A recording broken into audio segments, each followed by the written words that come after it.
നിങ്ങളുടെ പ്രാർത്ഥനകൾ ബ്ലോക്ക് ആവാനായിട്ടുള്ള കാരണം നിങ്ങളുടെ തന്നെ ഭവനങ്ങളിലെ ഷെൽഫേലോ അല്ലെങ്കിൽ മറ്റെവിടെയെങ്കിലും ഇരിക്കുന്ന ചില വസ്തുക്കളാണോ? പല ക്രിസ്ത്യാനികളുടെയും ഭവനങ്ങളിൽ ചില വസ്തുക്കളുണ്ട്, പക്ഷേ അവരറിയുന്നില്ല ആത്മീക അന്ധകാരത്തിന് വേണ്ടി തുറന്നു കൊടുക്കുന്ന വാതിലുകളാണ് ആ വസ്തുക്കൾ. എന്തെല്ലാമാണ് ആ വസ്തുക്കൾ? നിങ്ങളുടെ ജീവിതത്തിൽ ആത്മീകമായിട്ടുള്ള രീതിയിൽ ഒരു വ്യത്യാസം വരുത്തുവാൻ എന്ത് ചെയ്യണം? അങ്ങനെയെങ്കിൽ അതെല്ലാമാണ് ഇന്നത്തെ ഈ സന്ദേശത്തിൽ. Hello, I am Georgy Mathew Alexios and welcome to point to eternity. ഈ ദൈവം തൻ്റെ മക്കളായ ഇസ്രായേൽ മക്കളോട് പറഞ്ഞിരുന്നു പണ്ട് തന്നെ, നിങ്ങളുടെ ഭവനങ്ങളിലേക്ക് ശാപമുണ്ടാകുന്ന വിധത്തിൽ ഒരു കാര്യവും കൊണ്ടുവരരുതെന്ന്. എന്തുകൊണ്ടാണ് അന്ന് അങ്ങനെ പറഞ്ഞത്? അതിന് ഇന്നത്തെ കാലത്തിൽ പ്രസക്തി ഉണ്ടോ? യുസി, ദൈവം തൻ്റെ മക്കളായ ഇസ്രായേൽ മക്കളെ ഈജിപ്തിൽ നിന്നും മിസ്രൈമിൽ നിന്ന് പുറത്തേക്ക് കൊണ്ടുവന്നപ്പോൾ ദൈവം വ്യക്തമായി പറഞ്ഞു എന്താണ് ദൈവത്തിന് ഇഷ്ടമുള്ളതും എന്താണ് ദൈവത്തിന് ഇഷ്ടമല്ലാതുള്ളതും. ആവർത്തന പുസ്തകം 7-ന്റെ 25-ഉം 26-ഉം വാക്യങ്ങളിൽ ദൈവം പറയുന്നത്, മറ്റ് അന്യ ദൈവങ്ങളുടെ വിഗ്രഹങ്ങളെയും അതിൻ്റെയൊക്കെ ഇമേജസിനെയും നിങ്ങൾ കത്തിച്ചു കളയണം. യാതൊരു വിധത്തിലും അബോമിനേഷൻ ഉണ്ടാക്കുന്ന ശാപം കൊണ്ടുവരുന്ന ഒരു കാര്യം നിങ്ങളുടെ ഭവനത്തിലേക്ക് കൊണ്ടുവരരുത് എന്ന് ദൈവം പറഞ്ഞിരുന്നു. ദൈവത്തിന് അറിയാമായിരുന്നു അപ്രകാരമുള്ള വസ്തുക്കളെ അവരുടെ ഭവനങ്ങളിലേക്ക് കൊണ്ടുവന്നാൽ ഈ പറയുന്ന ഇസ്രായേൽ മക്കൾ അറിയാതെ ഈ വ്യാജ ദൈവങ്ങളുമായിട്ട് കണക്റ്റഡായി പോവും. അങ്ങനെ ആത്മീക അന്ധകാരം നിമിത്തം അവർ സത്യദൈവത്തിൽ നിന്ന് അകന്നു പോകും എന്ന് ദൈവത്തിന് അറിയാമായിരുന്നു. അതുകൊണ്ട് ഇന്ന് വളരെ പ്രാക്ടിക്കലായിട്ടുള്ള ചില ആത്മീക സ്റ്റെപ്പുകളാണ് ഞാൻ നിങ്ങൾക്കിന്ന് പറഞ്ഞു തരുവാൻ പോകുന്നത്. എങ്ങനെയാണ് നമ്മുടെ ഭവനങ്ങൾ, നമ്മുടെ ഹൃദയങ്ങൾ, നമുക്ക് ദൈവവുമായിട്ടുള്ള ആ നടപ്പ്, അതിനെയെല്ലാം കാക്കുവാനും പൈശാചികപരമായിട്ടുള്ള ആത്മാക്കൾക്ക് നമ്മുടെ ജീവിതങ്ങൾ ഒരു കാലത്തും തുറക്കരുത്, അതിനുവേണ്ടിയുള്ള സ്റ്റെപ്പുകളാണ് ഞാൻ പറഞ്ഞു തരുന്നത്. അപ്പോൾ പൈശാചികപരമായിട്ടുള്ള വസ്തുക്കളെക്കുറിച്ച് ബൈബിൾ എന്താണ് പറയുന്നത്? ബൈബിളിൽ ദൈവം എന്താണ് മറ്റ് ദൈവങ്ങളെക്കുറിച്ച് പറയുന്നത്? പുറപ്പാട് പുസ്തകം 20-ന്റെ 3-ാമത്തെ വാക്യത്തിൽ ദൈവം തന്നെ പറഞ്ഞിരുന്നു, ഞാനല്ലാതെ മറ്റ് ദൈവങ്ങൾ നിനക്കുണ്ടാവരുത്. ഒന്നാമത്തെ കൽപ്പനയിൽ തന്നെ അൺഡിവൈഡഡ് ഡിവോഷൻ ടു ഗോഡ്, ദൈവത്തിന് വേണ്ടി മാത്രം അർപ്പിക്കുന്ന പൂർണ്ണമായിട്ടുള്ള സമർപ്പണം, ആരാധന, അതിൽ മറ്റ് വസ്തുക്കൾക്കോ മറ്റ് ദൈവങ്ങൾക്കോ കൊടുക്കുവാനായിട്ടുള്ളൊരു സ്ഥലമില്ല. ദൈവം ഓൾറെഡി മുന്നറിയിപ്പ് നമുക്ക് തന്നിട്ടുണ്ട്. നമുക്ക് ഗൂഢവിദ്യ, അതായത് ഒക്കൾട്ടും ഡിവിനേഷൻ, കൂണോത്രം, മന്ത്രവാദവും ഇപ്രകാരമുള്ള കാര്യങ്ങളുമായിട്ട് യാതൊരു കണക്ഷനും പാടില്ല.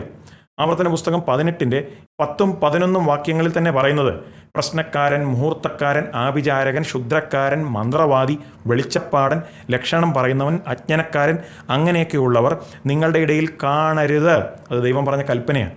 ഈ വാക്യങ്ങളെല്ലാം മുന്നറിയിപ്പ് നൽകുന്ന എന്താണെന്ന് ചോദിച്ചാൽ, ദൈവമല്ലാതെ മറ്റൊരു സ്രോതസ്സിൽ നിന്നും നമ്മൾ ആത്മീകമായിട്ടുള്ള ജ്ഞാനമോ സംരക്ഷണമോ തേടുവാൻ പാടില്ല.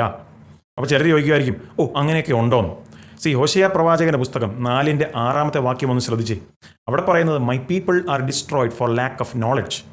പരിജ്ഞാനമില്ലാകിയാൽ എൻ്റെ ജനം നശിച്ചു പോകുന്നു എന്നാണ് ദൈവം പറഞ്ഞത്.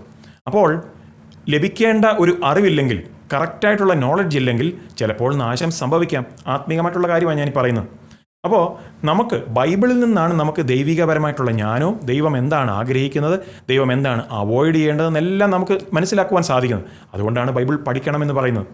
ഞാൻ ഇനി പറയുവാൻ പോകുന്നതാണ്, സാധാരണയായി അന്ധകാരത്തിൻ്റെ ശക്തികൾക്ക് വേണ്ടി തുറന്നു കൊടുക്കുന്ന ആ കവാടങ്ങൾ, അപ്രകാരമുള്ള വസ്തുക്കളെ പറ്റിയാണ് എനിക്കിനി ഷെയർ ചെയ്യാനുള്ളത്. ഞാനിത് പറയുമ്പോൾ ഞാൻ വിശ്വാസികളായിട്ടുള്ളവർ, നമ്മുടെ PT ഫാമിലിയിലുള്ളവർ, അതുപോലെ തന്നെ ക്രിസ്ത്യൻസ് ആയിട്ടുള്ളവർ ഇത് കാണുന്നെങ്കിൽ ഞാൻ നിങ്ങളെ എൻകറേജ് ചെയ്യുന്നത്, ഇത് പ്രയർഫുൾ ആയിട്ടുള്ള രീതിയിൽ ഇവാലുവേറ്റ് ചെയ്യണം. അതായത് പ്രാർത്ഥനയോടുകൂടി വേണം നിങ്ങൾ ശ്രവിക്കുവാൻ. എന്നിട്ട് ദൈവം നിങ്ങളെ കാണിക്കുന്നതിനനുസരിച്ച് അത് ദൈവം പറയുന്നത് പോലെ തന്നെ ചെയ്യുക. ഒന്നാമത്തെ വസ്തു, idol like symbols and statues, വിഗ്രഹം പോലെയുള്ള സിംബലുകളും പ്രതിമകളും. എന്തെങ്കിലും വ്യാജ ദൈവങ്ങളെ ചൂണ്ടിക്കാണിക്കുന്ന ഏതൊരു വസ്തുവും, അതിപ്പോൾ കാർഡായിട്ടുള്ള ഐറ്റംസ്, പിന്നെ മതപരമായിട്ടുള്ള സിംബലുകൾ, സത്യദൈവമാകുന്ന ബൈബിൾ വെളിപ്പെടുത്തുന്ന സത്യദൈവത്തിൽ നിന്ന് നിങ്ങളുടെ ശ്രദ്ധയെ തിരിച്ചു മാറ്റുന്ന എന്തൊരു വസ്തുവും, അത് മറ്റേത് വിഗ്രഹമോ എന്ത് തന്നെ ആയിക്കൊള്ളട്ടെ, അതെല്ലാം ഈ ഒരു കാറ്റഗറിയിൽ വരും. അതിനെപ്പറ്റിയെല്ലാമാണ് ആവർത്തന പുസ്തകം 7-ന്റെ 25-ൽ മുന്നറിയിപ്പ് ദൈവം തന്നിട്ടുണ്ട്. ഇങ്ങനെയുള്ള കാര്യങ്ങൾ നമുക്ക് സത്യദൈവത്തിൽ നിന്ന് നമ്മുടെ ശ്രദ്ധയെ മാറ്റി മറ്റ് വേറെ ഒരു ദിശയിലേക്ക് കൊണ്ടുപോകും. അതുകൊണ്ടാണ് ദൈവം മുന്നറിയിപ്പ് തന്നത്. ഇൻഫാക്റ്റ് ഇപ്രകാരമുള്ള വസ്തുക്കളെല്ലാം തന്നെ, അതായത് വിഗ്രഹങ്ങളെല്ലാം തന്നെ മനുഷ്യനിർമ്മിതമാണെന്ന് ബൈബിൾ തന്നെ വ്യക്തമാക്കുന്നു. യെശയ്യാവിൻ്റെ പുസ്തകം 44-ന്റെ 15 മുതൽ 17 വരെയുള്ള വാക്യങ്ങളിൽ ദൈവം തന്നെ പറയുകയാണ്, പിന്നെ അത് മനുഷ്യന് തീ കത്തിപ്പാൻ ഉതകുന്നു.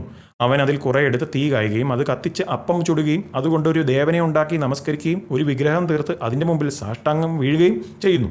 അതിലൊരംശം കൊണ്ട് അവൻ തീ കത്തിക്കുന്നു, ഒരംശം കൊണ്ട് ഇറച്ചി ചുട്ടു തിന്നുന്നു. അങ്ങനെ അവൻ ചുട്ടു തിന്ന് തൃപ്തനാകുന്നു. അവൻ തീ കാഞ്ഞു, നല്ല തീ കുളിർ മാറി എന്ന് പറയുന്നു. അതിൻ്റെ ശേഷിപ്പ് കൊണ്ട് അവനൊരു ദേവനെ, ഒരു വിഗ്രഹത്തെ തന്നെ ഉണ്ടാക്കി അതിൻ്റെ മുമ്പിൽ സാഷ്ടാംഗം വീണ് നമസ്കരിക്കുകയും അതിനോട് പ്രാർത്ഥിച്ച് എന്നെ രക്ഷിക്കണമേ, നീ എൻ്റെ ദേവനല്ലോ എന്ന് പറയുകയും ചെയ്യുന്നു. അതുകൊണ്ടാണ് പറഞ്ഞത് ഇങ്ങനെയുള്ള കാര്യങ്ങൾക്ക് ജീവനില്ല എന്ന് ബൈബിളിൽ ദൈവം തന്നെ വ്യക്തമാക്കുന്നു. അപ്പോൾ തന്നെ നമ്മൾ മനസ്സിലാക്കേണ്ടത് അതിൻ്റെ പിമ്പിൽ പ്രവർത്തിക്കുന്ന ദുഷ്ടശക്തികൾ ഉണ്ട് എന്ന് നമ്മൾ മറക്കരുത്. ഡ്രീം ക്യാച്ചേഴ്സ് പോലുള്ള വസ്തുക്കൾ ഇവയെല്ലാം ഡെക്കറേറ്റീവായിട്ടുള്ള ഐറ്റമായിട്ടാണ് പലരുടെയും ഭവനങ്ങളിൽ വെച്ചേക്കുന്നത്. പക്ഷേ അവയ്ക്ക് പൈശാചിക ഒറിജിൻസ്, പൈശാചികപരമായിട്ടുള്ള ഉത്ഭവങ്ങളുണ്ട്. പല ക്രിസ്തീയ ഭവനങ്ങളിലും കടകളിലുമൊക്കെ ലാഫിംഗ് ബുദ്ധ അതിനെ വെച്ചിട്ടുണ്ട്. കാരണം അവരുടെ വിചാരം അത് വലിയ ധനം അവരുടെ ഭവനങ്ങളിലേക്ക് കൊണ്ടുവരുമെന്ന്, അല്ലെങ്കിൽ ബുദ്ധൻ സമാധാനത്തിൻ്റെ ഒരു സിമ്പലാണ് എന്നൊക്കെ അവർ കരുതും. ഷോക്കിംഗ് ആയിട്ടുള്ള കാര്യം, ഞാൻ തന്നെ പല ക്രിസ്തീയ ഭവനങ്ങളിലും ചില കടകളിലും ചില കാറുകളിൽ പോലും, ചിലരുടെ കാറുകളിൽ പോലും ഇപ്രകാരമുള്ള വസ്തുക്കൾ ഇരിക്കുന്നത് കണ്ടിട്ടുണ്ട്. പക്ഷേ സങ്കടകരമായിട്ടുള്ള കാര്യം, ഈ പറയുന്നവർ അറിയുന്നില്ല ഇതിൻ്റെ അപകടം. പിന്നെ മറ്റു മതങ്ങളിലുള്ള ദൈവങ്ങളുടെ വിഗ്രഹങ്ങളും അല്ലെ വിശുദ്ധന്മാരുടെ വിഗ്രഹങ്ങളോ ഇപ്രകാരമുള്ള കാര്യങ്ങളെല്ലാം നിങ്ങളുടെ ഭവനങ്ങളിൽ നിന്ന് എടുത്തു മാറ്റണം. നിങ്ങൾ പണ്ട്, അതായത് യേശുക്രിസ്തുവിനെ അറിയുന്നതിന് മുമ്പ് മറ്റേതൊരു റിലീജിയസ് സിസ്റ്റം, ഒരു മതപരമായിട്ടുള്ളൊരു സിസ്റ്റത്തിൻ്റെ കീഴിലാണെങ്കിലും അതിൻ്റെ അവിടെ നിന്നുള്ള വസ്തുക്കളെല്ലാം തന്നെ അതുമായിട്ട് ബന്ധപ്പെട്ടിട്ടുള്ള അശുദ്ധമായിട്ടുള്ള എല്ലാ വസ്തുക്കളും നിങ്ങളുടെ ഭവനങ്ങളിൽ നിന്ന് എടുത്തു മാറ്റി കളയണം. മാത്രവുമല്ല, ഇതിനു മുമ്പ് നിങ്ങൾ ചില പൂജകളും ചില ചടങ്ങുകളും ഒക്കെ ചെയ്യുന്നവരായിരുന്നെങ്കിൽ അതുമായിട്ട് ബന്ധപ്പെട്ടിട്ടുള്ള വസ്തുവകളെല്ലാം തന്നെ നിങ്ങളുടെ ഭവനത്തിൽ നിന്ന് എടുത്തു മാറ്റി കളയണം. യാക്കോബിൻ്റെ അമ്മായിയപ്പൻ അരാമ്യനായ ലാബാൻ വിഗ്രഹങ്ങളെ ആരാധിച്ചവനായിരുന്നു. അതുകൊണ്ട് തന്നെ ആ കുടുംബത്തിൽ നിന്നുള്ളവർക്ക് അവരെവിടെ പോയാലും വിഗ്രഹങ്ങളെ കൊണ്ടുപോകാനായിട്ടുള്ളൊരു പ്രവണതയും ഉണ്ടായിരുന്നു. ലാബാൻ്റെ മകൾ തന്നെ റാഹേൽ തൻ്റെ ഭവനത്തിൽ നിന്ന് ഭർത്താവിനോടൊപ്പം പോയപ്പോൾ അവരുടെ വീട്ടിലെ ചില ദൈവങ്ങളെ താൻ എടുത്തുകൊണ്ട് പോയി എന്ന് ബൈബിളിൽ നമ്മൾ വായിക്കുന്നുണ്ട്. പിന്നീട് കുറേ നാൾ കഴിഞ്ഞിട്ട് യാക്കോബ് തൻ്റെ കുടുംബാംഗങ്ങളോട് തന്നെ പറയുന്നുണ്ട്, അവർ ബഥേലിലേക്ക് പോകുമ്പോൾ, കാരണം ബഥേലിലേക്ക് ചെല്ലുമ്പോൾ ദൈവത്തിന് യാഗമർപ്പിക്കുവാൻ വേണ്ടി പോവുകയാണ്. അതുകൊണ്ട് അങ്ങോട്ട് പോകുന്നതിന് മുമ്പ് തന്നെ അവരുടെ കൈവശമുള്ള സകല വിഗ്രഹങ്ങളും അവരെല്ലാവരും തന്നെ എടുത്തു മാറ്റി കളയണമെന്ന് യാക്കോബ് പറയുന്നുണ്ട്. പിന്നെ രണ്ടാമത്തെയാണ് occult or new age items, അതായത് വിച്ച് ക്രാഫ്റ്റും സ്പിരിറ്റ് ഗൈഡ്സ്, അതായത് മന്ത്രവാദം, കൂണോത്രം, ആഭിചാരം, അതുമായിട്ട് ബന്ധപ്പെട്ടിട്ടുള്ള വസ്തുക്കളും, പിന്നെ ടാരറ്റ് കാർഡുകളും ഈജ ബോർഡുകളും ഊഡു ഡോളുകളും ജ്യോതിഷം സംബന്ധിച്ചുള്ള വസ്തുക്കളും ചില ക്രിസ്റ്റലുകളും ഇപ്രകാരമുള്ള കാര്യങ്ങളൊന്നും നിങ്ങളുടെ ഭവനത്തിൽ പാടില്ല. കാരണം തിരുവെഴുത്ത് പറയുന്നുണ്ട്, ദൈവമല്ലാതെ മറ്റൊരു സ്രോതസ്സിൽ നിന്ന് നമ്മൾ ഗൈഡൻസ്, നടത്തിപ്പോ അല്ലെങ്കിൽ നമ്മളെ വഴി നടത്തുവാനായിട്ടുള്ള ജ്ഞാനത്തിനായി ചോദിക്കരുതെന്ന്. പിന്നെ ആസ്ട്രോളജി, അതായത് ജ്യോതിഷം സംബന്ധിച്ചുള്ള ബുക്കുകൾ, ഫെങ്ഷുയി, വാസ്തുശാസ്ത്ര, വിച്ച് ക്രാഫ്റ്റ്, അതായത് കൂണോത്രവും മന്ത്രവാദവും ഇപ്രകാരം സംബന്ധിച്ചുള്ള ബുക്കുകളെല്ലാം തന്നെ നിങ്ങളുടെ ഭവനത്തിൽ നിന്ന് എടുത്തു മാറ്റി കളയണം. പിന്നെ ഒക്കൾട്ടിൻ്റെ എലമെൻസ് ഉള്ള, നമ്മുടെ കുഞ്ഞുങ്ങളൊക്കെ പലരും വായിക്കുവാൻ സാധ്യതയുള്ള ഹാരി പോട്ടർ പോലെയുള്ള ബുക്കുകൾ, മന്ത്രവാദവും പൈശാചികപരമായിട്ടുള്ള കാര്യങ്ങളുമായി ഡീൽ ചെയ്യുന്ന ബുക്കുകൾ, പിന്നെ യൗവനക്കാർ തൊട്ട് മുകളിലോട്ട് പലരും കൈവശം വെക്കുന്ന പോർണോഗ്രാഫി സംബന്ധിച്ചുള്ള അശ്ലീലപരമായിട്ടുള്ള ചില ബുക്കുകളും മാഗസിനുകളും ഇപ്പോൾ മൊബൈൽ ഫോണിനകത്ത് തന്നെ സ്റ്റോർ ചെയ്തിരിക്കുകയല്ലേ പലരുടെയും കമ്പ്യൂട്ടറിലും, അതുപോലെ തന്നെ സ്മാർട്ട് ഫോണിനകത്തൊക്കെയുള്ള ചില ഫയലുകൾ, ഇവയെല്ലാം തന്നെ എടുത്തു മാറ്റി കളയണം. പിന്നെ ചിലർ മറ്റു മതങ്ങളിൽ ആഴമേറിയ അർത്ഥമുള്ള ചില വസ്തുക്കൾ അവരുടെ കൈവശം വെച്ചേക്കും. ഉദാഹരണത്തിന് ചില തലയോട്ടികൾ, സർപ്പങ്ങൾ, പിന്നെ വിശുദ്ധന്മാരുടെ പ്രതിമ, പിന്നെ പെൻഡാഗ്രാംസ്, ഇപ്രകാരമുള്ള കാര്യങ്ങളെല്ലാം അവരുടെ കൈവശമുണ്ട്. ചില സ്പെസിഫിക് ആയിട്ടുള്ള ജ്യോതിഷം സംബന്ധിച്ചുള്ള ചില ക്രിസ്റ്റലുകൾ ചിലർ ആഭരണമായിട്ട് ധരിക്കും. അത് വചനാടിസ്ഥാനമല്ല, അതിലൂടെ ആത്മീകമായി പൈശാചിക മണ്ഡലത്തിന് വേണ്ടിയുള്ള വാതിൽ തുറന്നിടുകയാണ്. അപ്പോസ്തല പ്രവൃത്തികൾ 19 നമ്മളവിടെ വായിക്കുന്നുണ്ട്, എഫേസസിൻ്റെ ആ സഭയിലെ ആ വിശ്വാസികൾ അവർ മാജിക്കിൻ്റെ പുസ്തകങ്ങളും ഇപ്രകാരം സോഴ്സറിയും ക്ഷുദ്രപ്രയോഗത്തിന് വേണ്ടിയൊക്കെ ഉപയോഗിച്ച വസ്തുക്കളും പുസ്തകങ്ങളും ചുരുളുകളും എല്ലാം തന്നെ കത്തിച്ചു. അവയുടെ ടോട്ടൽ വില 50,000 കാശ്, സിൽവർ, അതായത് വെള്ളിക്കാശ് ആയിരുന്നു എന്ന് തന്നെ നമ്മളവിടെ വായിക്കുന്നുണ്ട്. അതൊരു വലിയ വിലയുടെ ഒരു കാര്യമാണ് അവരവിടെ കത്തിച്ചു കളഞ്ഞത്. എന്നിട്ടാണ് നമ്മൾ വായിക്കുന്നത്, വചനം വളരെ ശക്തിയോടുകൂടി തന്നെ അവിടെ പരന്നു വന്നു. പിന്നെ 3, good luck charms and superstitions, നല്ല ലക്ക് കൊണ്ടുവരുമെന്നുള്ള ചില വസ്തുക്കൾ, അതായത് തിന്മയിൽ നിന്നും സംരക്ഷണം തരുന്ന ചില വസ്തുക്കൾ, അതിപ്പോൾ ചാംസും ചില ടാലിസ്മാനുകളും, ഇവയെല്ലാം തന്നെ ദൈവത്തിൽ നിന്ന് നമ്മുടെ ശ്രദ്ധയും ആശ്രയവും മറ്റു വസ്തുക്കളിലേക്ക് തിരിച്ചു കളയും. നിങ്ങൾ ചില ട്രിപ്പുകളിലൊക്കെ പോയിട്ട് തിരിച്ച് നിങ്ങൾ ഭവനങ്ങളിലേക്ക് മടങ്ങി വരുമ്പം എന്താണ് ആ പറയുന്ന ആ സ്ഥലങ്ങളിൽ നിന്ന് നിങ്ങൾ വാങ്ങിക്കൊണ്ട് നിങ്ങളുടെ ഭവനത്തിൽ കൊണ്ട് വെക്കുക എന്നുള്ളത് വളരെ സൂക്ഷിച്ചു വേണം.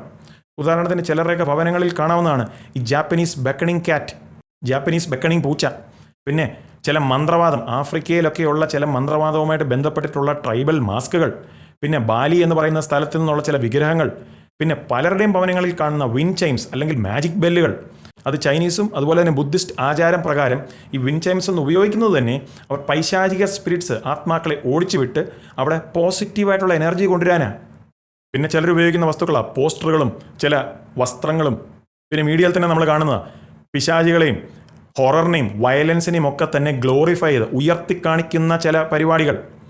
പിന്നെ സ്വർഗരതിയെ ഉയർത്തുന്ന ചില വസ്തുക്കളും ചില ഡ്രസ്സുകളും, ഹാലോവിൻ സംബന്ധിച്ചുള്ള വസ്തുക്കൾ, പിന്നെ മറ്റുള്ളവരോടുള്ള വെറുപ്പിനെ പ്രകടിപ്പിക്കുന്ന ചില ഡ്രസ്സുകൾ, ദേവന്മാരുടെയും ദേവിമാരുടെയും എല്ലാം പെയിൻറ്റിങ്ങുകളും, പിന്നെ ഈജിപ്ഷ്യൻ ദേവന്മാരുടെ ചില ഹീറോഗ്ലിഫിക്സും, ഇതെല്ലാം തന്നെ ചിലരുടെയൊക്കെ ഭവനങ്ങളിൽ കാണാം. നമ്മൾ ബൈബിളിൽ കാണുന്നതാണ്. ആഹാസ് രാജാവ്, യഹൂദയുടെ രാജാവായ ആഹാസ് രാജാവ് ദമാസ്കസിലോട്ട് പോയി അസീറിയൻ രാജാവായ തിഗ്ലാത്ത് പൈലസറിനെ കാണുവാൻ. എന്തിനാണ്? സിറിയയും ഇസ്രയേലിനും എതിരെ നിന്നുകൊണ്ട് ഇവനെ സഹായിക്കണം. പക്ഷേ അവൻ അവിടെ പോയപ്പോൾ ഒരു ജാതിക അൽത്താര കണ്ടു. എന്നിട്ട് അതിൻ്റെ ഡിസൈനൊക്കെ കണ്ട് ഇഷ്ടപ്പെട്ടു. തിരിച്ചു വന്നിട്ട് ആഹാസ് രാജാവ് ഊരിയ എന്ന പേരുള്ള പുരോഹിതനോട് പറഞ്ഞു, ആ ആലയത്തിന്, അവരുടെ ആലയത്തിലെ ആ അൽത്താരയ്ക്ക് പകരം ഈ അസീറിയൻ അൽത്താര എടുത്ത് സ്ഥാപിക്കണമെന്ന്. അപ്പോൾ അങ്ങനെ തന്നെ അവരവിടെ ഉണ്ടാക്കി വെച്ചു. എന്നിട്ട് എന്താണ് സംഭവിച്ചത്? വലിയ ഈവിൽ, വലിയ നാശവും വലിയ തകർച്ചയുമാണ് പിന്നെ ആ ഒരു സാമ്രാജ്യത്തിൽ സംഭവിച്ചത്. ഈ സദൃശവാക്യങ്ങൾ 3:5 പറയുന്നത് ശ്രദ്ധിക്കണം. നമ്മുടെ സ്വന്തം ബുദ്ധിയിലും കഴിവിലും ഊന്നാതെ കർത്താവിങ്കൽ പൂർണ്ണ ആശ്രയം വെക്കണം. അതുകൊണ്ട് കർത്താവിനെ മാത്രമേ ആശ്രയിക്കാവുള്ളൂ. പിന്നെ 4, media and entertainment that glorifies darkness.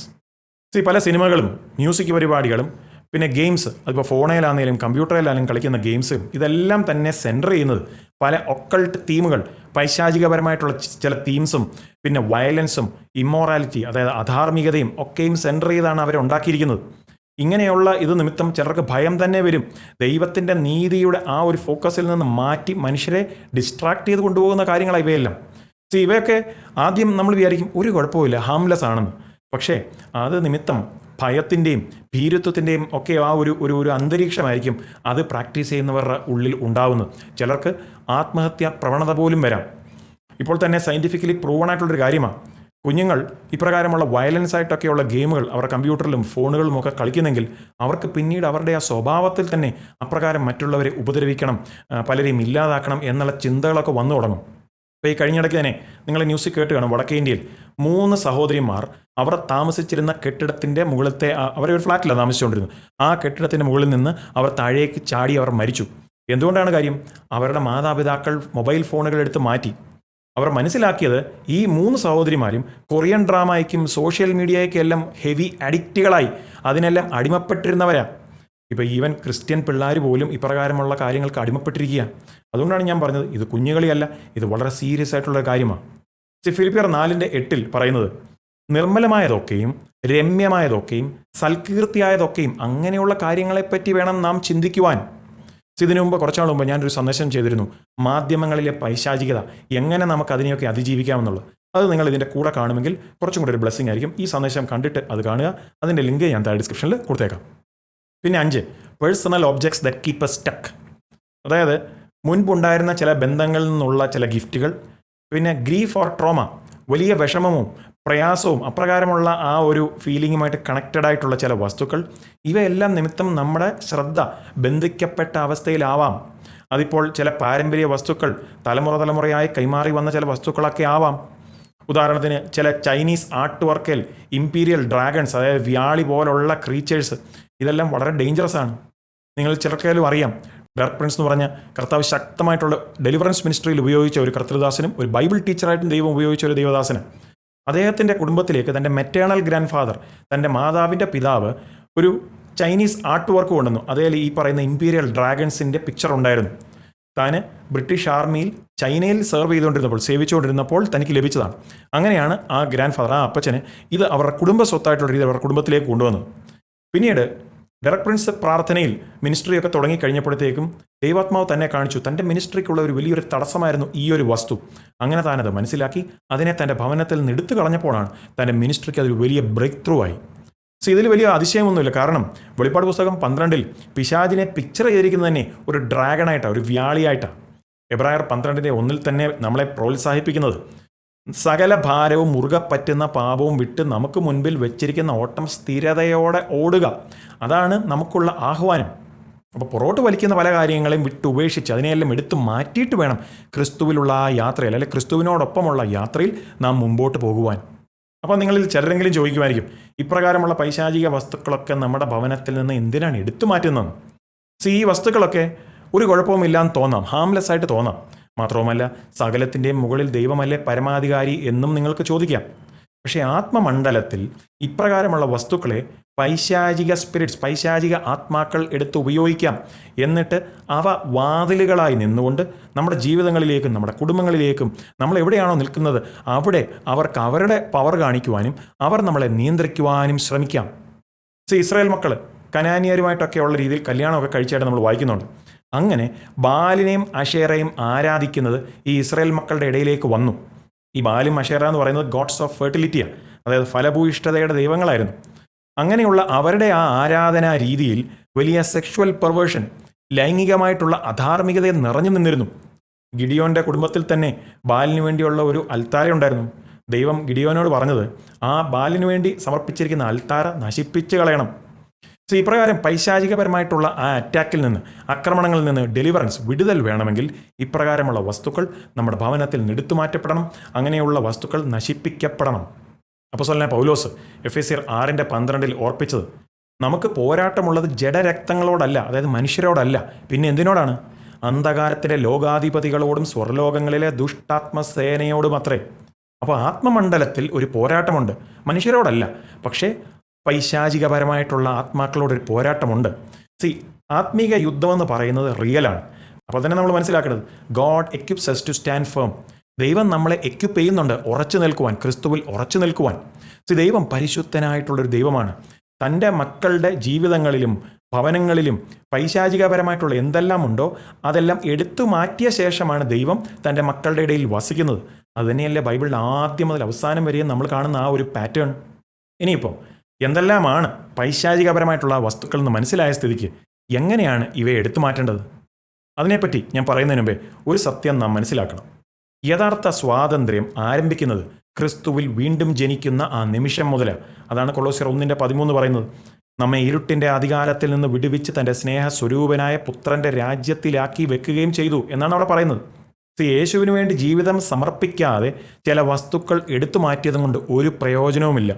ആത്മീക അധികാരം ഒഴുകി വരുന്നത് യേശു ക്രിസ്തുവുമായിട്ടുള്ള ബന്ധത്തിൻ്റെ അടിസ്ഥാനത്തിലാണ്, അല്ലാതെ ചില റിച്വലുകളോ ചില ചടങ്ങുകളോ ചില കൂദാശകളോ അല്ലെങ്കിൽ ചില മതപരമായിട്ടുള്ള കാര്യങ്ങൾ ചെയ്തതിൻ്റെ അടിസ്ഥാനത്തിലല്ല.